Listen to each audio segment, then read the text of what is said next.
importance of collaboration is that it gives you an opportunity to say something at your brand without actually doing that much. It's the quickest way for you to land a narrative, especially if it's something that people don't expect you to be doing.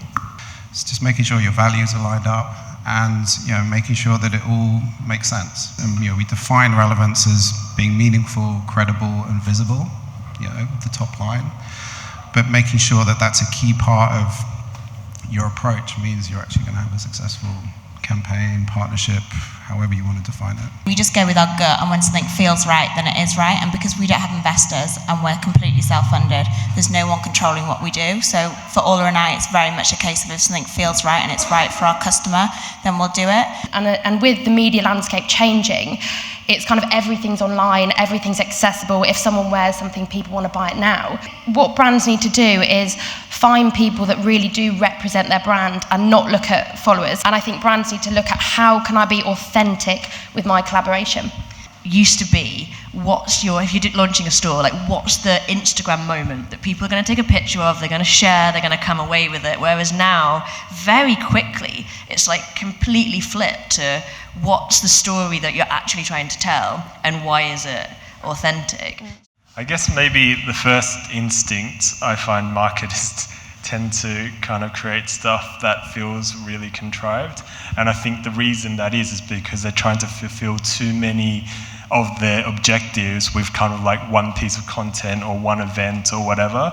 So I think it's to have a nuanced 360 strategy that actually thinks about telling the story at multiple touch points so that you're not just relying on one thing. And I think authenticity often disappears the second you try to pigeonhole too many things in one activity.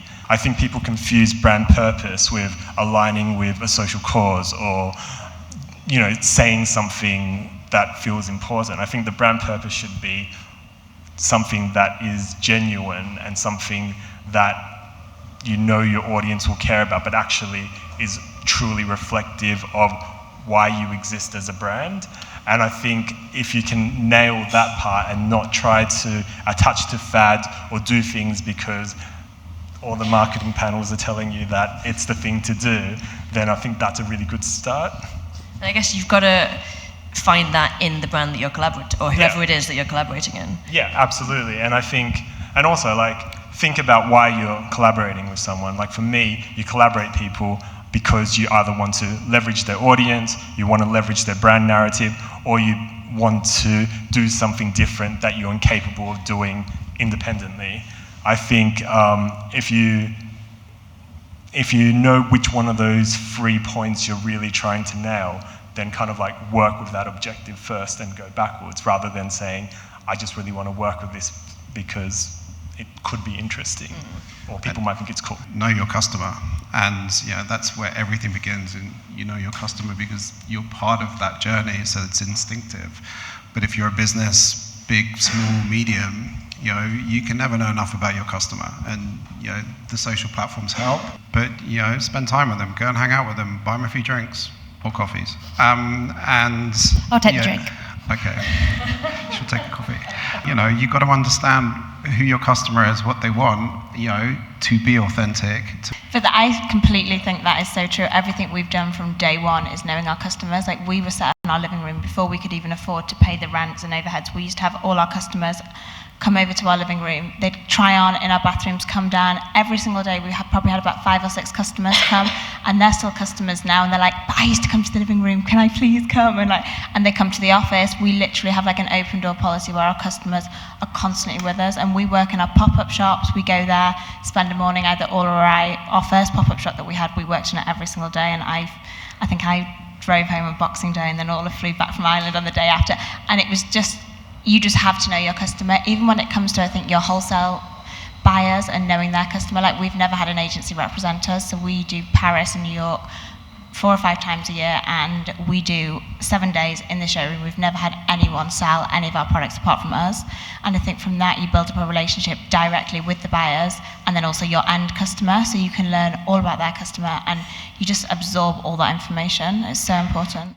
What do you represent? Who are you? What, as a brand, what do you care about? What are you passionate about?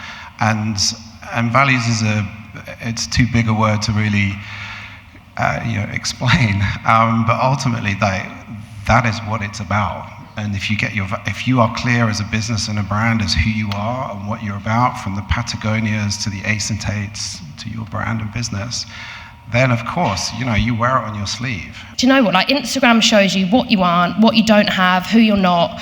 And I think there's a new wave of like collaborators coming through that just want to show realism. It's a believable story because it's true and it's real and it's an authentic collaboration. There's a girl who used to work for us called Marina, who is amazing. If anyone's seen something she's done called the Basic Store, she used to bring together about 30 different insanely chic, very similar brands, and they didn't collaborate on products, but they shared a store for a month, and they shared the staffing, and they shared absolutely everything to do with it, the marketing. They all held events, and I think that was a very accessible way for them to kind of get into that. Now, whenever anyone joins a company or anything, or whenever we're looking to do new collaborations, it's not about money for us, it's all about growing our audience. Because I don't want followers that aren't interested in RIXO. That's no use to me. Completely. So I guess we do work with small brands occasionally if it facilitates a narrative that we're trying to fulfill. So it might be that we want to drive a narrative that doing something to genuinely support local queer collectives all over the world. If they're a queer collective that has started a brand, then yes, we would absolutely want to platform them and do all that stuff and collaborate. But I guess if you were a brand, you'd think, okay, why am I looking to collaborate with someone? Is it because of audience? And what can I offer them that they don't already have? So for instance, if you're a really cool brand, the obvious place isn't to go to a place like ASOS necessarily, but if you have the credibility from the underground world and all that stuff, actually there's something that ASOS would really value in what you can bring to the table. So I think it's about kind of identifying the opportunities that you could bring to an established brand, even though on paper they have so much more to offer you than you have to offer them. Have you done your research? Have you really thought about this? Have you thought about why I would want to do this? If you're a small brand, be transparent with what you want. If you're paying a fee, also be transparent in what you want. Don't say it's just going to be this and then loads of emails down the line where we want this, this and this, because it's automatically going to, in the influencer's eyes, make your brand really neggy, and it's going to be like neggy word of mouth. Probably commonly known. Supreme have done over 250 brand collabs. Then there's a quote from the CEO of Birkenstock, who turned down a collab with them and with Vetements as well, saying, "This is just prostitution." Wow. Anyone what do you think of that? Is that right?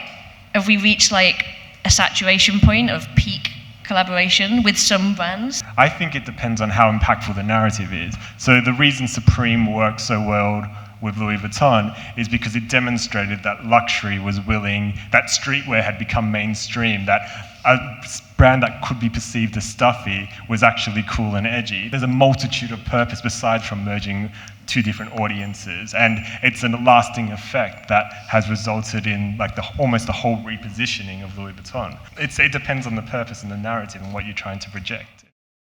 You could be the best brand in the world and the best Instagram follower, but to experience the product and to experience who you are, you need a retail space from a peer here. Oh, thank you. I'm going to pay you, slip you some cash later. But, it's true. Which is the most important thing to me. It's got to be, obviously you've got the story and everything that goes with it, but there's got to be a product at the end of the day that you are really proud of and you think has got everything there for your customer. You want to fully get the most out of it. You need people, both sides, to fully believe in it and have it be a real passion project.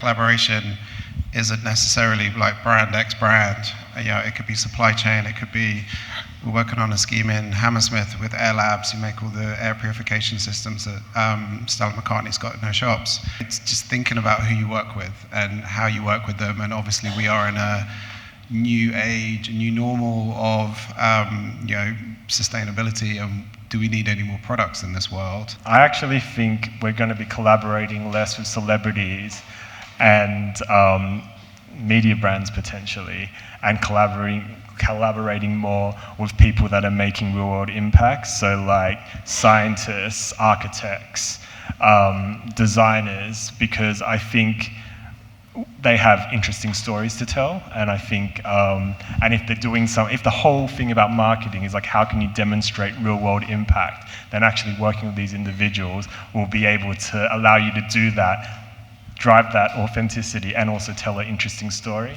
Thank you guys so much for joining us. Thank you so much to a wonderful, wonderful panel. Please do stay for drinks, delicious food. Don't eat all the brownies. Thank you guys.